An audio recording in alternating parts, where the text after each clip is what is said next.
Yo sí he hecho actos de corrupción, no me considero una persona corrupta, pero sí he hecho actos de corrupción.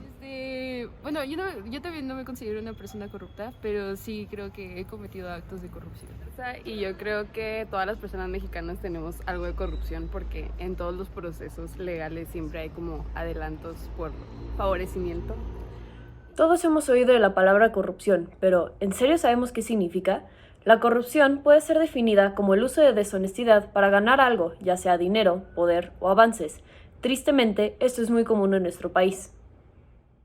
México se encuentra en la posición 131 de 168 en el índice de percepción de corrupción, lo cual significa que somos parte del 30% de los países más corruptos en el mundo. Johnston estableció en su teoría de síndromes de corrupción que México se encuentra en una situación de instituciones débiles y en una baja capacidad de Estado-sociedad, mostrando una imagen de muchas maneras compleja y bastante pesimista.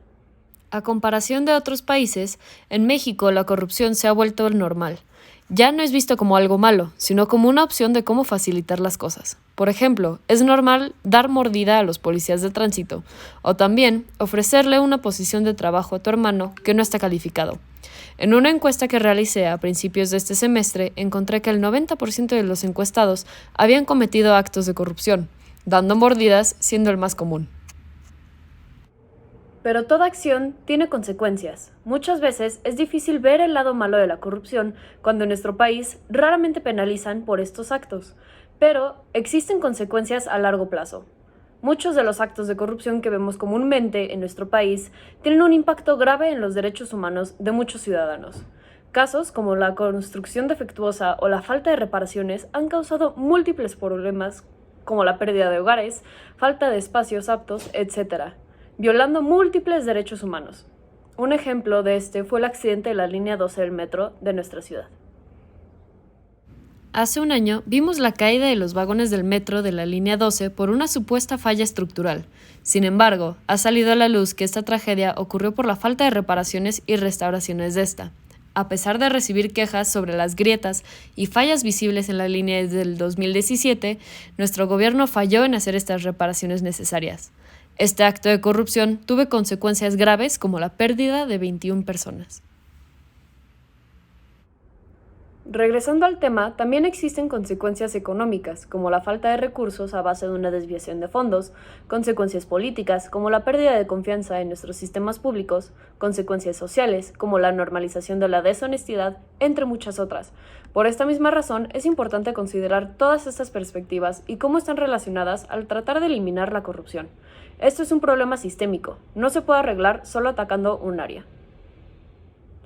Por consecuencias como estas y muchas más, es de suma importancia combatir la corrupción en nuestro país si queremos tener un México mejor.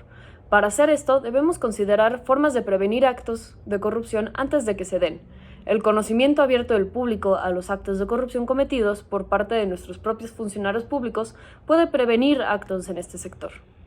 Cuando es llevada a cabo de una forma efectiva, la democracia es una herramienta sumamente poderosa en contra de la corrupción. Esto nos da la oportunidad a todos de participar en la toma de decisiones relacionadas con nuestro país.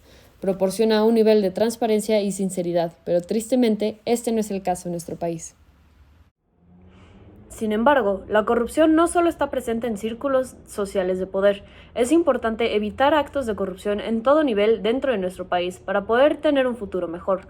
No existe un país corrupto sin personas corruptas. Por esta razón, todos y todas debemos de luchar contra los actos de esta naturaleza, evitando dar mordidas al policía de tránsito y otras acciones que parecen insignificantes, pero contribuyen a la caída de nuestro país.